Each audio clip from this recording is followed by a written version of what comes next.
ज्येष्ठ गायिका आशा भोसले यांचं वयाच्या 92व्या वर्षी निधन झाल्याची बातमी आज वणव्यासारखी पसरली। पंतप्रधान नरेंद्र मोदी, मुख्यमंत्री, उपमुख्यमंत्री आणि अनेक राजकीय नेत्यांनी त्यांना सोशल मीडियाद्वारे भावपूर्ण श्रद्धांजली वाहिली। मात्र हे निधन केवळ नैसर्गिक आहे की त्यामागे काही गूढ दडलेला आहे, यावरून संपूर्ण महाराष्ट्रात खळबळ उडाली आहे। आशाताईंना काल संध्याकाळी छातीत संसर्ग आणि हृदयविकाराचा झटका आल्यानं ब्रीच कँडी रुग्णालयात दाखल करण्यात आले होते। सुरुवातीला त्यांची नात जनाई भोसले यांनी मीडियाला सांगितलं होतं की आजीची प्रकृती स्थिर आहे आणि त्या लवकरच घरी येतील। परंतु रात्रीच्या काळोखात अचानक असं काय घडलं की पहाटे डॉक्टरांनी त्यांच्या निधनाची अधिकृत घोषणा केली।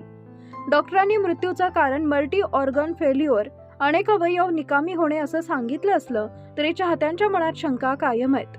मृत्यूच्या अवघ्या काही तासांपूर्वी आशाताईंनी सोशल मीडियावर एक पोस्ट शेअर केली होती।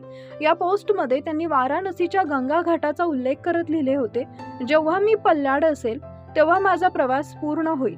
मी सभोवताली तरंगणाऱ्या हजारो आवाजांचा एक भाग बनलेली असेल। या शब्दामुळे असा प्रश्न निर्माण झालाय की आशाताईंना आपल्या मृत्यूची चाहूल आधीच लागली होती का?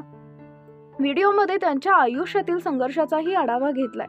वयाच्या अवघ्या 9व्या वर्षी वडिलांचं छत्र हरपल्यानंतर त्यांचा संगीताचा प्रवास सुरू झाला। वयाच्या 16व्या वर्षी त्यांनी कुटुंबाच्या विरोधात जाऊन स्वतःपेक्षा 20 वर्षांनी मोठ्या असलेल्या गणपतराव भोसले यांच्याशी लग्न केलं। मात्र सासरी त्यांना अत्यंत अमानुष वागणूक मिळाली। गरोदर असतानाही त्यांना घराबाहेर काढण्यात आले होते। त्यांच्या आयुष्यात दुःखाचा डोंगर तेव्हा कोसळला जेव्हा त्यांनी आपल्या 2 तरुण मुलांचा मृत्यू पाहिला। 2012 मध्ये मुलगी वर्षा आणि 2015 मध्ये मुलगा हेमंत यांचं निधन झालं।